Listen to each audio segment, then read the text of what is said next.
இந்த கொஷின் பாருங்கள் 2/5, 3/4, 4/3, 1/3 இவற்றில் பெரியது எதுன்னு கேட்டிருக்காங்க. இப்போ பெரியது எது இது மாதிரி கேட்டிருக்காங்கன்னா இதுக்கு வந்து கீழே இருக்கிற வேல்யூக்கு வந்து எல்சிஎம் எடுத்துருங்க.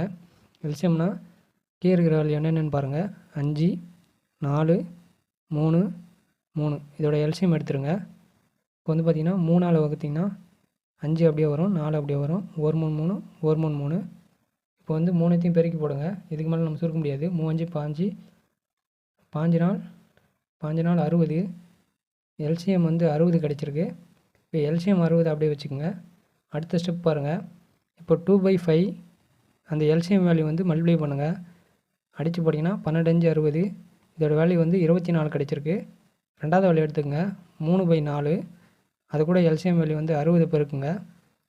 1 நாள் 4 1 நாள் 4 மிச்சம் 2 5 நாள் 20 3 45 வரும். அடுத்த வேல்யூ பாருங்கள். 4/3 இது கூட வந்து எல்சிஎம் 60 பெருக்குங்க. 1 3 3 2 3 6 0 23 60.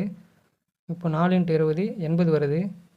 அடுத்த வேல்யூ பாருங்கள். 1/3 1/3 கூட எல்சிஎம் வேல்யூ 60 பெருக்குங்க. 1 3 3 2 3 6 இது வந்து 20 தான் கிடைக்குது. மிகப்பெரியது எதுன்னு கேட்டிருக்காங்க. மிகப்பெரியது எதுன்னு பாருங்கள். இதில் 80 தான் மிகப்பெரியது.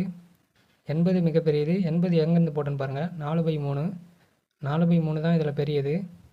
இதுவே சிறியது எதுன்னு கேட்டாங்கன்னா இதில் சிறியது எது பாருங்கள். 1/3 தான் சிறியது.